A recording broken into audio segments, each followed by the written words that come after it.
meu nome é Salustiano Álvarez Gómez, nascido em Madrid, na Espanha, em 19 de março de 1955, formado em filosofia, teologia, casado, pai de 3 filhos, professor na PUC de Minas Gerais, no Instituto Dom Joan Resende Costa, nas aulas de cultura religiosa. Também tenho umas aulas de espanhol na FUMEC no curso de Negócios Internacionais e coordenador da Pastoral Universitária na Unidade Barreiro. Eu nasci em Madrid, no ano de 1955, portanto, se trata de uma Espanha que estava em construção. É bom recordar que a Guerra Civil Espanhola terminou no ano 39, e então era um momento de reconstrução e de muita vivência na Espanha. Meus pais eram pequenos comerciantes, éramos 5 irmãos. Naquele comércio era uma loja com vários produtos, e por essa loja passávamos todos os irmãos. Aí todos nós tivemos alguma atuação, já seja como em garoto que levava encomendas a hotéis, a residências particulares, até atendimento no balcão, e tudo isso assim com muita tranquilidade, com muita alegria, com muito senso de família. Digamos que a partir do ano 79, 1979, que é quando eu chego ao Brasil, aí, com o passar do tempo, é que eu adquiro outra família. Vai ser a família da minha esposa, né, que eu vou incorporar, e ao mesmo tempo a minha esposa e eu constituímos uma família, né? Se no meu caso nós éramos 5 irmãos, agora nós temos 3 filhos. Então, a grandes rasgos, a minha grande família começa na Espanha e termina aqui no Brasil. Nós nos conhecemos nos movimentos sociais, né? Eu trabalhava no Centro de Documentação, o CEDEF, Centro de Documentação Eloy Ferreira da Silva, e ele trabalhava na igreja, né, que ele era padre, e ele trabalhava, aconteceu uma tragédia, que foi aquela tragédia da Barradinha, e a gente acompanhou junto esse movimento, sabe, o movimento do pessoal lá da Barradinha. Então, e depois o centro onde eu trabalhava prestava serviço à igreja, que a igreja tinha uma biblioteca e a gente fazia a documentação, né, da biblioteca, ajudava a selecionar os livros. Então a gente se conheceu assim. A gente brinca muito e eu falo que assim seria uma honra e muito bom eu ser o pivô, né, da separação dele com a igreja, digamos assim, né. Mas não foi bem isso não. Quando eu conheci ele já estava mais ou menos pensando, já estava em crise, e ele já estava repensando a vida dele, que aquilo já não completava ele assim, né, como pessoa, e ele preenchia um lado, mas o outro não. Então ele já estava pensando em sair. Aí a gente foi se conhecendo e tal, dos movimentos sociais a gente passou por uma amizade, e aí de repente a gente estava envolvido e nós nos casamos. Eu acho isso assim uma história bem interessante, bem até engraçada, de, sei lá, minha mãe devia ser um pedaço do mau caminho, mas não sei. Eu acho bem engraçado assim essa história. Eu vim ao Brasil, o motivo principal de eu vir ao Brasil, eu tinha 24 anos quando cheguei ao Brasil. Era um momento muito especial da gente, né? Eu fazia parte de uma congregação religiosa, era da Ordem de Santo Agostinho, era frade da Ordem de Santo Agostinho. Fui padre, inclusive, dessa ordem, já quando estava morando aqui no Brasil, e naquele momento Espanha estava num processo muito interessante, tinha deixado a ditadura do general Franco e estava passando para uma democracia, num processo muito bonito, muito interessante e muito cheio, né? Muito entusiasmante. E, ao mesmo tempo, eu com 24 anos, com ideais de praticar o Evangelho, de viver o cristianismo radicalmente, esse momento em que eu queria salvar o mundo. Eu era um dos grandes salvadores do mundo. E então isso me empurrou para países de América Latina que estavam mais necessitados do que na Espanha, né? Então eu vim ao Brasil com um ideal. Era o ideal de poder servir à sociedade a progredir, a recuperar-se, a ter valores de fraternidade e de justiça dentro da Ordem de Santo Agostinho. Essa influência do país dele, da Espanha, é muito comum. A gente sempre celebra, assim, no Ano Novo, por exemplo, que lá tem as 12 badaladas na meia-noite, do dia 31 para o dia 1º, que a gente sempre faz isso. Tem também todas as festas lá, a gente comemora aqui, assim, geralmente de uma forma bem improvisada. E ele sempre traz isso para dentro de casa. A língua também espanhola, desde pequeno, ele ensinou a gente. E eu acho isso muito legal da gente, assim, mesmo daqui, a gente ter contato com a cultura de lá. A minha vida académica é muito parecida com a minha vida pessoal. Começa na Espanha, termina aqui no Brasil. Então, imagina, né? Eu cursei primeiro os estudos básicos num colégio dos agostinianos, da Ordem de Santo Agostinho, e quando terminei naquele colégio é quando ingressei no seminário dos Padres Agostinianos. O seminário era um mosteiro do século XVI, perto de Madrid, o Mosteiro del Escorial. Um lugar que te dá assim, muitas coisas, né? Tanto a nível cultural, como intelectual, como histórico. Então, esse lugar, esse mosteiro, marcou muito a minha vida e, especialmente, me incentivou muito para a convivência, para a descoberta, para a pesquisa, para o estudo. Todas essas coisas acordaram aí no tempo do seminário. E foi aí onde eu cursei filosofia e teologia. Quando terminei filosofia e teologia, eu ingressei na Universidade Complutense de Madrid para fazer sociologia. E quando estava fazendo sociologia, interrompi os estudos de sociologia para vir ao Brasil. Aqui no Brasil, fiz o mestrado em teologia na PUC de Rio de Janeiro. Mais tarde, fiz a especialização em língua espanhola na PUC de Minas. E depois fiz um mestrado em filosofia e doutorado em filosofia num convênio com a Universidade Complutense de Madrid e a PUC. Aí Madrid e Belo Horizonte se uniram, né? Então fizeram parte assim de minha vida pessoal e também de minha vida universitária. Primeiramente, eu terminei fazendo minha opção pelo Brasil. Eu me naturalizei brasileiro. Já faz 21 anos, né? O processo começou antes, chegou um momento em que eu fiz a opção pelo Brasil. Me sinto satisfeito no Brasil? Sim. Por quê? Porque me sinto desafiado.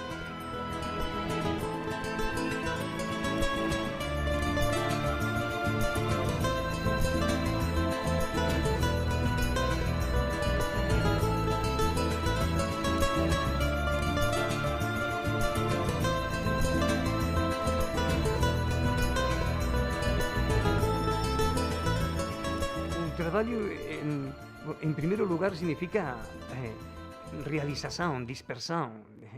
Faz uns dias atrás, estava acabando a aula e fiquei com uns alunos que estavam rindo das piadas que tinham saído durante a aula, né? E até da forma que eu tinha colocado algumas questões. E aí, de repente, eu comentei com eles, o dia que eu deixe de divertir-me dando aula, já deixo o magistério. Recordando agora mesmo outro momento de um grupo de alunos que faziam muita bagunça em sala de aula, né? E já terminou um momento em que eu falei para eles, garotos, vocês estão impedindo que eu exercite o meu direito de dar aula. Né? Porque eu pesquisei, eu estudei, eu até escrevi, eu fiz um monte de coisas que quero partilhar, né? Que não quero que fiquem comigo. Então, vocês estão me impedindo de fazer isso do jeito que eu gostaria de fazer. Então, o trabalho é, primeiramente, um momento onde a gente se transforma. E o trabalho tem que ser, a nível geral, uma questão de transformação da própria realidade. O trabalho é humano. Bom, o professor Salustiano, ele é muito engraçado. Eu acho a aula dele bem dinâmica. O engraçado é que ele dá cultura religiosa, pelo menos na minha turma, e ninguém dormia. Ele transformava a aula numa aula muito leve. Ele sempre trazia experiências do passado dele, né? Principalmente porque ele foi padre, então ele trazia muitas experiências pra gente. Então a aula dele era muito, muito boa, muito engraçada.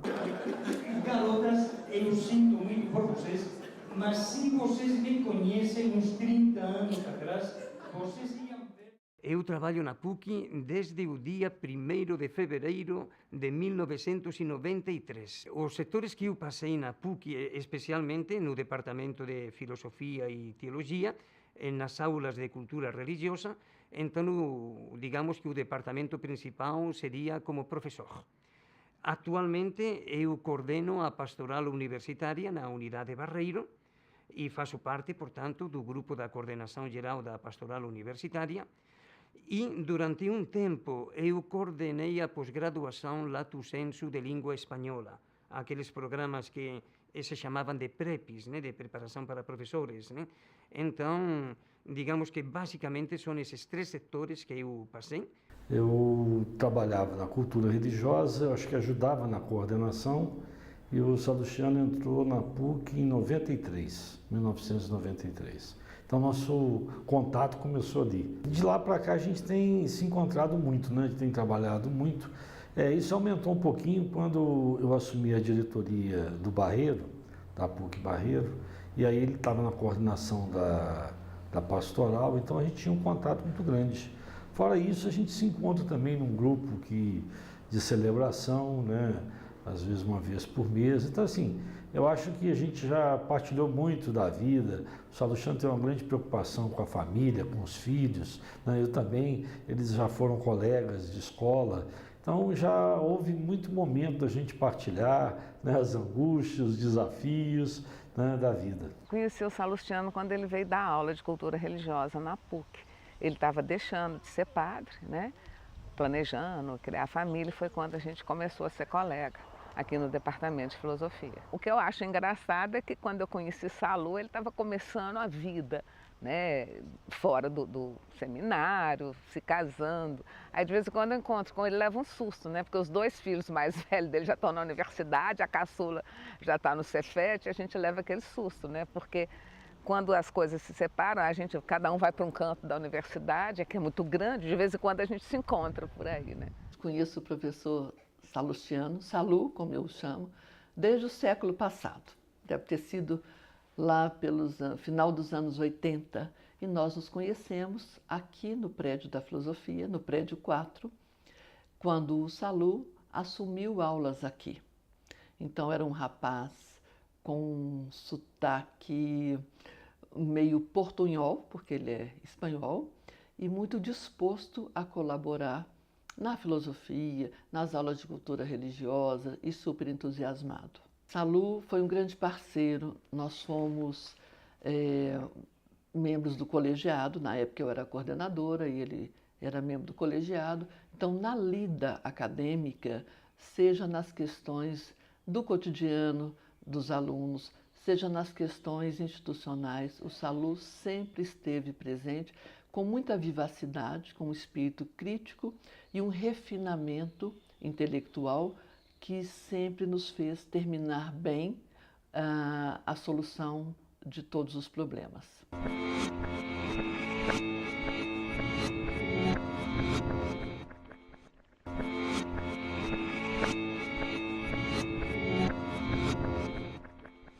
Eu já estou com 61 anos.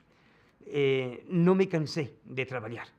E pretendo continuar trabalhando durante o tempo que puder, ao mesmo tempo pedindo a Deus que me dê muita saúde e muito ânimo, né? Sempre quando tem um professor que ele tenta passar não só o conhecimento que está ali na matriz curricular, mas que ele passa também as experiências culturais que ele teve, as experiências de vida, eu acho que isso é muito enriquecedor. Então, assim, o Salu, ele teve uma experiência, ele foi padre, né? Além disso, ele é um professor que ele veio de outro país, né? Ele é espanhol.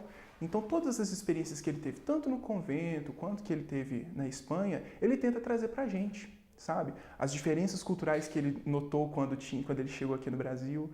Então, eu acho que isso acaba enriquecendo todos os alunos de modo geral.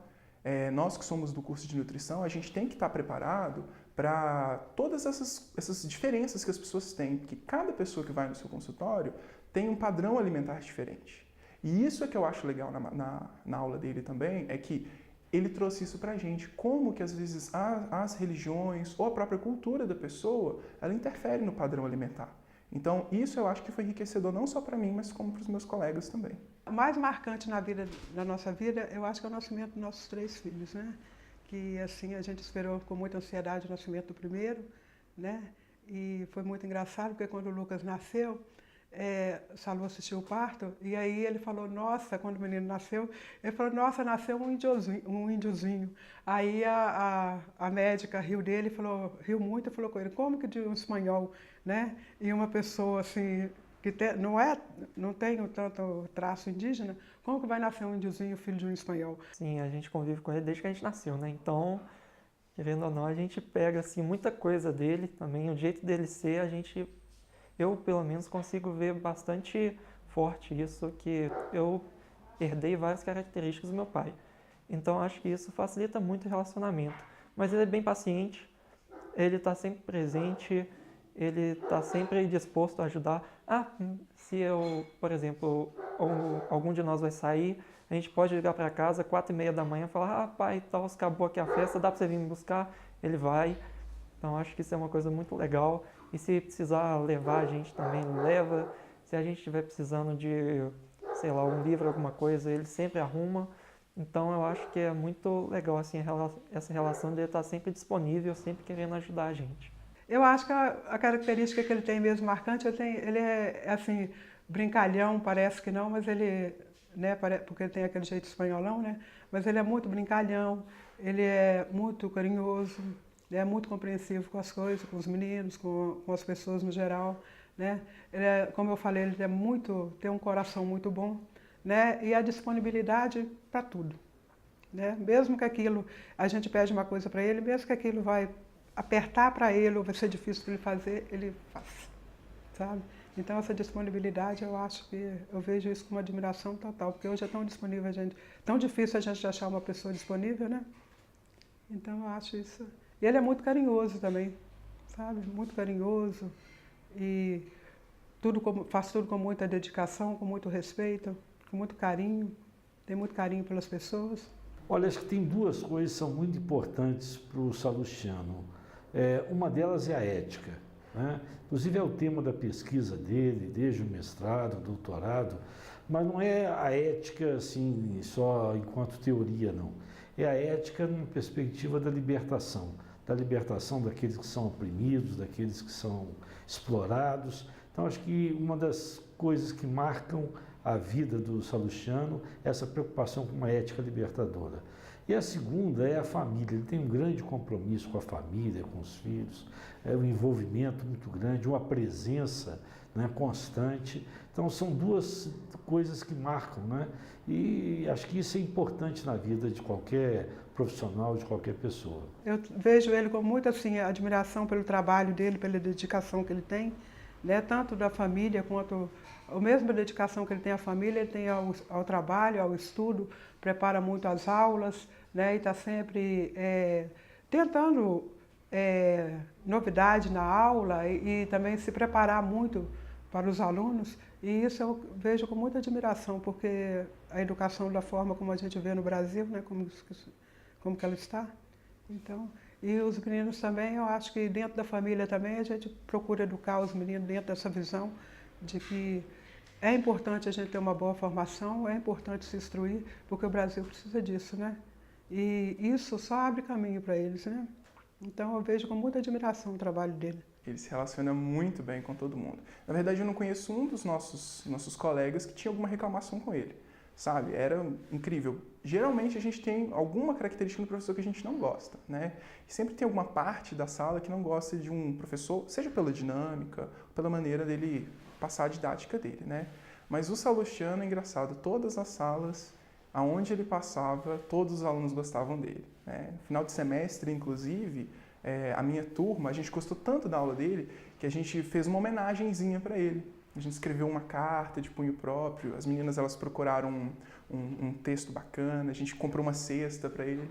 Então, assim, a gente não faz isso com um professor que não é um professor que todo mundo gosta, né? Que a sala, de modo geral, goste.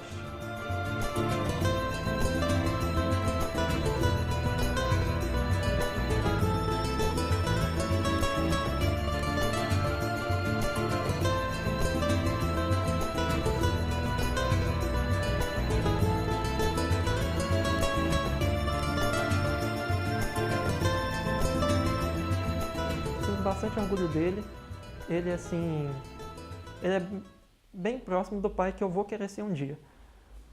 E como chefe de família também, como família eu acho que ele sempre assim foi uma figura sólida, uma base muito sólida para toda a família, que a gente pode sempre confiar, sempre ter como exemplo mesmo. Bom, professor Salu, eu não posso falar em nome de todas as pessoas do curso, mas eu tenho certeza que a maioria dos alunos, eles vão lembrar do senhor, não só aqui nessa graduação, mas eu acho que a gente vai levar todas as experiências que o senhor trouxe para a nossa vida.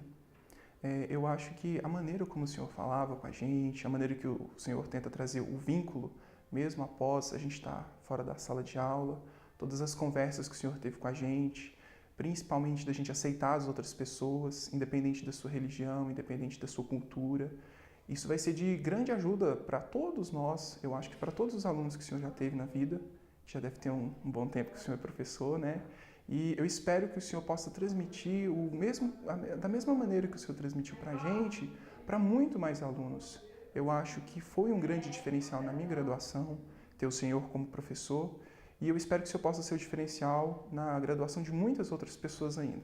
Eu busquei a mensagem nesse livro que se chama, como eu disse, uma coletânea de frases de Agostinho, e especialmente eu escolhi aqui uma para o Salu, sobre a amizade, em que Agostinho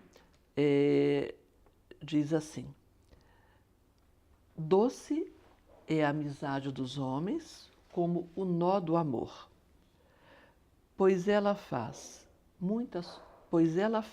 de muitas coisas uma só. Então, querido Salu, de muitas coisas nós fizemos um belo caminho do Departamento de Filosofia. Salu, continue sendo o que você sempre foi, um grande amigo e um grande estudioso da filosofia e da literatura. Um beijo. Salustiano, desejo que você continue com esse seu compromisso com a família, com o seu compromisso com uma sociedade justa, livre, né? Essa sua luta por todos aqueles que sofrem, isso desde os anos 80, você envolvido com essa questão do Barreiro, né? Nessa região dos movimentos sociais, do movimento político, e que você continue, né, além desse compromisso, né, também envolvido e dedicado sempre com a sua família. Isso é um exemplo muito importante para todos nós, seus amigos, seus colegas de trabalho. Meu pai é um baixinho careca bigodudo, mas ele é uma pessoa assim muito aberta, muito alegre, paciente. Ele é também uma pessoa muito disponível, sempre ajuda os outros. Bastante calmo também, dedicado. É uma pessoa boa. Que chique, hein? Fazendo um programa todo sobre você. Pois pode ficar sabendo, né? Eu acho que você já sabe que eu continuo te amando muito, desde a primeira vez, desde os primeiros momentos que a gente se viu, né? E eu continuo te amando. Você sabe que a gente ama você demais. E é isso aí, vai lá, manda ver. Os planos para o futuro é, de alguma forma, continuar preparando-me, continuar podendo intercambiar ideias com colegas, com alunos, né, até com outros grupos, até com outras universidades, e, ao mesmo tempo, ir preparando lugar para outros, né? Então, continuar como até agora, tentando encontrar em cada situação um desafio, tentando encontrar novas descobertas, novos pensamentos, novas realidades, de provocar novos diálogos. Esses, por enquanto, são os planos do futuro. Você me perguntou e fiquei um pouco surpreso, sabe? Por quê? Porque eu ainda não estava pensando no futuro. Estava pensando na realidade do momento atual e, de repente, você me diz planos de futuro. Pois, fazer o presente continuado.